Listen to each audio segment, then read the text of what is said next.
الحمد لله على إحسانه والشكر له على توفيقه وامتنانه وأشهد أن لا إله إلا الله وحده لا شريك له تعظيما لشانه وأشهد أن محمدا عبده ورسوله الداعي إلى رضوانه فإنه بلغ الرسالة وأدى الأمانة ونصح الأمة وكشف الله به الغمة وجاهد في الله حق جهاده حتى أتاه اليقين اللهم صل وسلم عليه وعلى آله وصحبه تسليما كثيرا يا أيها الذين آمنوا اتقوا الله حق تقاته ولا تموتن إلا وأنتم مسلمون يا أيها الناس اتقوا ربكم الذي خلقكم من نفس واحدة وخلق منها زوجها وبث منهما رجالا كثيرا ونساء واتقوا الله الذي تساءلون به والأرحام إن الله كان عليكم رقيبا Ғаламнарны юктан бар кылып, безләрне халык иткән, яраткан Аллаһ Раббыбызга барча хәмд сәнәләребез, улуглау, мактауларыбыз булсын. Шәһадәт китерәмен, Аллаһтан башка гыйбадат кылырга лаеклы зат юктыр. Аллаһ бар, Аллаһ бер, һәм шәһадәт китерәмен. Мухаммад ибн Габдуллаһ, Аллаһның хак илчесе, тугры пәйгамбәре һәм аның шәриф булган кулыдыр. Аллаһ Тәгалә аңа, аның гаиләсенә һәм аның сахабаларына үзенең салават шәрифләрен бирсә иде. Аллаһ Раббыбыз изге китабында әйтә: "И иман китергән бәндәләр, Аллаһтан хакыйкый курку белән куркыгыз. Тәкъвалы булыгыз һәм бары тик мөселман булып кына үлегез" диде. ثم أما بعد Allah subhanahu wa ta'ala izgi kitabında Tevbe suresinde ayta İnne iddete şuhuri indallahi 12 şehra fi kitabillah yevme halakas semavati vel ard minha arba'atun hurum zâliket dinul qayyim felâ tezlimû fihinne enfusakum. Allah Rabbimiz ayta dürüstlükte Allah karşında aylar sаны 12'dir. Şulay җирләрне һәм күкләрне яраткан көннән бирле Аллаһ хузурындагы китабында язылды.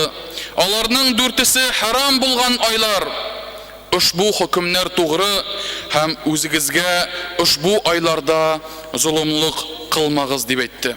Әйе җәмәгать, киләсе атнага без сезнең белән яңа хиҗри айга керәбез. Мухаррам айына. Һәм дә Пәйгамбәрбез саллаллаһу алейхи ва саллям әйткәнчә, ушбу ай харам, ягъни тыелган ай булып санала. Әбу Бәкра исемле бер сахаба Пәйгамбәрбезнең саллаллаһу алейхи ва саллям сүзләрен китерә. Пәйгамбәрбез әйтте: "Ел дәвамында 12 ай бар. Аларның 4-се тыелган айлар, ягъни харам айлары. 3-се бер рәттән килә. Зулқиада, Зулхиджа һәм Мухаррам айлары, 4-нчесе исә Җумада белән Шәгъбан айлары арасындагы булган Рәҗәб айы дип әйтә. Бу хадис Сахих Бухари җыентыгында килә. Нәрсә соң ул, кардәшләрем, харам айы? Ничек итеп аны аңларга? Харам айы, ягъни тыелу айы. Ушбу айда кайбер гамәлләр эшләү тыела. Һәм бу тыюны бузу Аллаһ каршында гади генә гынах булып калмый. Аятта әйтелгәнчә, ушбу айларда үзегезгә зулымлык кылмагыз ди. Ягъни бу айларның харам булмаган айлар каршысында зур дәрәҗәсен, харам айларында гынах эшләүнең тагын да авыррак булуын һәм изге гамәлләрнең тагын да күбрәк савапка ия булуларын күрсәтә. Һәм шуңа күрә Аллаһ Раббыбыз бу айны харам айы дип атады. Һәм гомумән шушы 4 айны харам айлары дип атады. Ягъни бу айда эшләнгән гынах Аллаһ каршында гади генә гынах булып калмый. башка айда эшләнгән гөнаһ кына булып калмый. Аның Аллаһ каршында зурлыгы, Аллаһ каршында авырлыгы тагын да күбрәк була. Һәм Катада исемле бер галим бу аятны тәфсирләгәндә мондый сүзләр әйтте. Харам айларында зулымлык кылу тагын да зуррак гөнаһ буларак языла. Хатасы тагын да авыррак була. Башка айларда исә булай юк түгел. Шулай итеп, Аллаһ үзенең хузурында дәрәҗәле, мөһим булган кайбер урыннарны, вакытларны, фәрештәләрне, хәтта кешеләрне дә башкаларыннан сайлап алды. Аларның дәрәҗәсен күтәрде. Аларны башкаларыннан айрылып тора торган айрым бер урынга куйды. Фәрештәләрдән исә белгәнебезчә Җәбраил алейхиссалам фәрештәләр арасында иң кадерлесе, иң зур ихтирамга ия булганысы. Һәм Аллаһ Раббыбыз Җәбраил алейхиссаламга нинди вазифа йөкләде? Пәйгамбәрләргә вахи иңдерү, пәйгамбәргә Аллаһның хөкемнәрен, әмерләрен китерү. Шул вазифаны йөкләде. Кешеләрдән исә сайлап алганда иң дәрәҗәле, иң мөхтәрәм булган кешеләрне сайлап алды. Кемнәр соң алар кешеләр арасында иң дәрәҗәлеләре, иң мөхтәрәмнәре? Ул әлбәттә пәйгамбәрләр һәм илчеләр. Бүтән кешелек дөньясында башыннан алып ахырына хәтлек иң хәерле кешеләр ул да булса пәйгамбәрләр һәм илчеләр. Аллаһ каршында дәрәҗәле булган урыннар, изге булган урыннар. Безнең изге урыннарыбыз һәрбер мөселманга мәгълүм, ул да булса Мәккә, Мәдинә һәм Акса. Шушы мәчетләрдә укылган намазлар гади намаз булып кына калмый. Аның дәрәҗәсе арта, аның савабы күбрәк. Һәм шулай ук бу урыннарда эшләгән гөнаһлар тагын да Аллаһ каршында зуррак булып языла һәм Аллаһ каршында тагын да авыррак газапка дучар итәргә мөмкин. Вакытлардан исә ел дәвамында безнең иң мөхтәрәм булган вакыт ул да булса Рамазан айы. Рамазан айы белән харам айлары. Рамазан айыннан тыш харам булган 4 ай. Атна көннәрендә исә җомга көне, төннәр арасында исә ел дәвамында була торган бүтән төннәр арасында Аллаһ Раббыбыз Кадир кичәсен сайлап алды.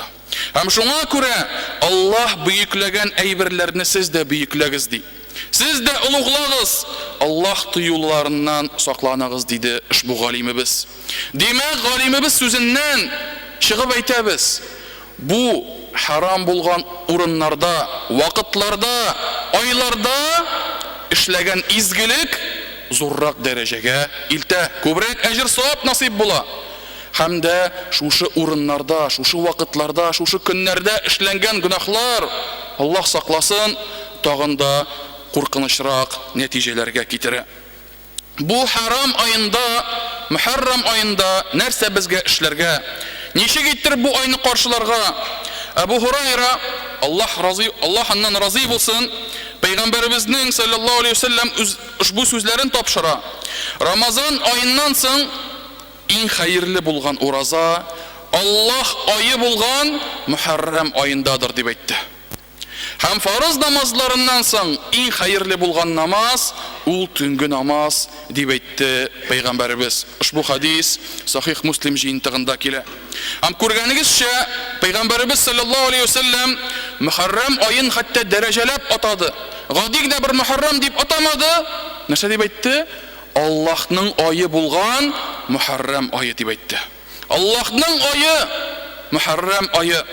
Һәм инде бу Пәйгамбәребезнең сүзләре Мөхәррәм айының бөек урынында булуын күрсәтә.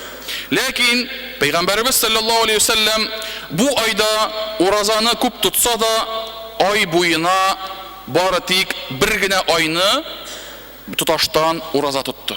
Ягъни Рамазан айында гына башыннан алып ахырына хәтлек бер көн калдырмыйча уразасын тотты. Калган вакытларда исә һәм шул исәптән Мөхәррәм айында ул айда Пәйгамбәребез тоташтан уразаны тотмады, ләкин уразалары бик тә күп иде. Һәм бу айда тагын да аның үзенчәлеге бар, аерылып тора торган бер вакыты бар, ул да булса Гашура көне. Гашура көне. Нәрсә соң ул Гашура көне? Ул Мухаррам айының 10-нчы көне булып санала.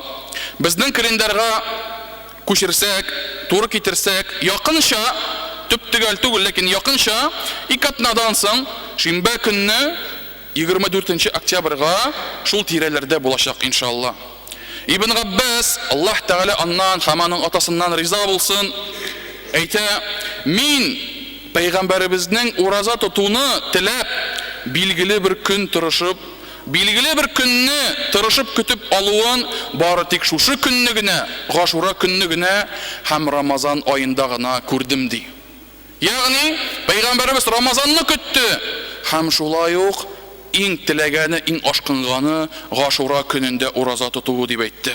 Икенче бер хадисендә Пәйгамбәребез саллаллаһу алейхи ва саллям әйтә: "Гашура көнне ураза тоту Аллаһтан узган елда булган гөнаһларның гафу кылынуын көтәмен" дип әйтә.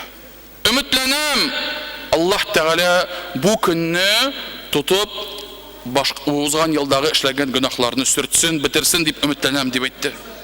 Һәм бу көнне кеше ураза тотып үткән ел гөнаһларын сөртелүе, гафу ителүе ул Аллаһ Тәгаләдән бирелгән зур бер нигъмәт, зур бер казаныш.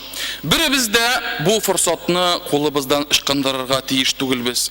Галимнәребез әйтүенчә, бу көндә, ягъни Гашура көнендә яки Гарафа көнендәге уразада, яки 2 җомга арасында, яки 2 гомрә арасында һәм шушы сүзләргә охшаган хадисләрдә килгәнчә, гөнаһлар гафу ителү дигән сүз бу урында бары тик кичкенә гөнаһлар турында сүз бара дигән намада. Ягъни Пәйгамбәребез әйтә, үткән елдагы гөнаһларың сөртелә дигәч, ягъни кичкенә гөнаһларың сөртелә дигән сүз. 2 җомга арасында гөнаһларың сөртелә дигән сүз, ягъни кичкенә гөнаһларың. 2 гомрә арасында, Гарафа көнендә булар һәммәсе дә кичкенә гөнаһлар турында сөйләнелә. Чөнки улы гөнаһлар сөртелсен өчен, зур гөнаһлар сөртелсен өчен нәрсә кирәк? Тәүбә кирәк. Тәүбәсез ул гөнаһ югалмый. Яки икенче бер ысулы бар, икенче бер чыгышы бар, ул да булса хаҗга барып, һәм хаҗыңны камил рәвештә үтәп, бер дә кимчелексез, талашмыйча, ызгышмыйча башкарып чыгуың, ул да сине гөнаһларыңнан сөртә һәм гөнаһларыңны нинди генә зур булмасыннар, аларны бөтенсендә битерә. Ушбу көн, Гашура көне, нинди тарихи вакыйга белән бәйле? Нәрсә белән Пәйгамбәребез аны аерып алды? Ибн Аббас, Аллаһ Тәгалә аннан риза булсын, әйтә, Пәйгамбәребез Мәдинәгә һиҗрәт кылгач, Мәдинәдә ул вакытта яһудлар яши иде ди. Һәм алар Пәйгамбәребез килгәч, шушы яһудларның Гашура көнне ураза тотканнарын күрә. Һәм ураза тотканнарын күргәч, алардан сорый: "Нигә бу көнне ураза тотасыз?" ди. Һәм яһудлар җавап бирәләр: "Бу улуг көн, бу бик зур тантаналы көн. Бу көнне Аллаһ Муса алейхиссаламны һәм Бану Исраил кавмен аларның душманы, аларның үтерүчләре булган Фиргавеннән коткарды" ди. Һәм шуңа күрә Муса бу көнне шөкер итеп Аллаһ Тәгаләгә ураза тотырга кушты ди. Ягъни Аллаһ Тәгаләгә тапшырып, аның ризалыгын өмет итеп, ураза тотырга кушты дип җавап бирделәр. Һәм Пәйгамбәребез саллаллаһу алейхи ва саллям бу сүзләрне ишеткәч әйтә: "Без бу көнне ураза тотырга сезгә караганда лаеклырак" дип җавап бирде. Һәм бу көнне ураза тотырга әмр итте. Бу хадис Сахих Бухари җыентыгында килә. Икенче бер хадисендә Пәйгамбәребез саллаллаһу алейхи ва саллям әйтә: "Без сезгә караганда Мусага иярергә лаеклырак" ди. Әгәр киләсе ел килсә, шушы көн белән рәттән 9-нчы көнне дә ураза тотармын дип әйтә. Ләкин Пәйгамбәребез саллаллаһу алейхи ва саллям киләсе елның Гашура көненә хәтле яшәми, вафат була һәм Аллаһ Тәгалә аңа салават шәрифләре насип әйләсә иде. Ягъни 9-нчы көн, Гашура көненә хәтле булган бер көн. Мөхәррәм айының 9-нчы көне булып санала. Һәм безнең календарда ул якынча 23 октябрь җомга көненә туры килә. Һәм галимнәр әйтүенчә, ушбу сүзләре белән Пәйгамбәрбез саллаллаһу алейхи ва саллям безгә яһүдләргә охшамаска кушты. Алардан аерылып торырга киңәш итте. Ягъни русча әйтәләр сама идентичность дип. Һәм шуңа күрә мөселманнар аерылып торсыннар, башкаларына охшамасыннар дип әйтте. Һәм шуңа күрә кемдә кем Гашура көнне ураза тотырга карар кылды икән, ул Гашура көнен генә ураза тутмасын, 9-нчы көн аңа хәтле бер көн ураза тутсын. Пәйгамбәрбез саллаллаһу алейхи ва саллям үзенең бер хадисендә әйтә: "Мөселман булмаган кавымнарга һәм мөшрикләргә охшамагыз" ди. Аерылып торыгыз ди. Аерылып торыгыз дип әйтә. Һәм аларга гына хас булган күренешләрдән, кием булсынмы ул, торак булсынмы ул, кыяфәт булсынмы ул, үзеңне тоту булсынмы ул, поведение дип әйтәбез без русча. Алар һәммәсе дә бары тик мөселманнарга охшарга гына тиешләр ди. Һәм барысына да без аларның хусусый якларына охшарга тиеш түгел дип әйтәләр галимнәребез. Кайсы бер галимнәр исә 9-нчы көнне ураза тота алмасаң, өлгермәсәң, Гашура көнне һәм Гашурадан соң килә торган 11-нчы көнне ураза тотсын дип әйтәләр. Ягъни өлгермәдең, оныттың, йоклап калдың, ашамыйча калдың. 9-нчы көнне калдырсаң да була, ләкин унысы белән 11-ен уразадан калдырма дип әйтәләр галимнәр. Һәм бу кешеләр дә, әгәр дә 9-ын тотмаса да, унысы 11-е Гашура һәм аннан соң килә торган көнне ураза тотсалар, Гашура көненең фазиләтләренә, әҗр-савапларына насип булырлар иншалла, юлыгырлар.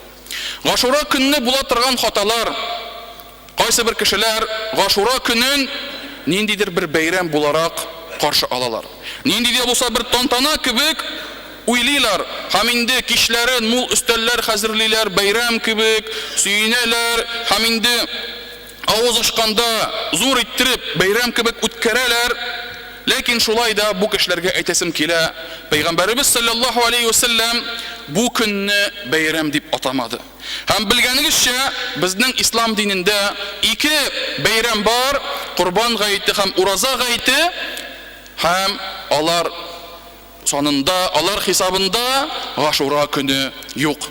Һәм шуңа күрә Пәйгамбәрбез ушбу көнне Аллах Мусаны коткарган, шуңа шөкер итегез дип ураза тотса да, ул бәйрәм дип аны атамады. Һәм ул көннең ифтарын да тантаналар рәвештә зур иттереп башкармады. Һәм белгәнебезчә, һәрберебездә Пәйгамбәрбез Мөхәммәд саллаллаһу алейхи ва саллям һәрбер мөселман өчен иң яхшы үрнәк һәм иң яхшы үрнәк алырлык кеше булды. Һәм без дә шушы үрнәккә иярергә тиешбез. Гыйбадәтләребезне дә ул гыйбадәт кебек башкарырга тиешбез. Һәм Аллах үзенә һәм аның илчесенә итагать иткән кешеләр әҗр-савапларын мулдан алырлар. Һәм инде йомгаклап итеп әйтәм, тырышыйк җәмәгать, ушбу харам булган, тыелган Мөхәррәм аенда күбрәк изгелекләр кылырга, Аллаһны ачулата торган гамәлләрдән, гөнаһлардан ирак торырга һәм Гашура көнен уразада үткәреп Аллаһның мәгъфиратына ия булырга. Aqulu ma tasma'un wa astaghfirullah al-azim al-jalil li wa lakum wa li sa'iri al-muslimin min kulli dhanb innahu huwal ghafurur rahim.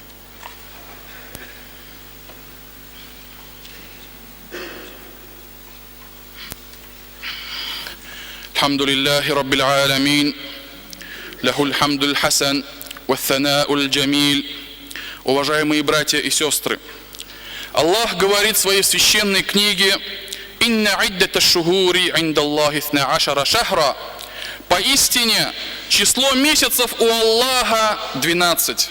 Так было записано в Писании в тот день, когда Аллах сотворил небеса и землю.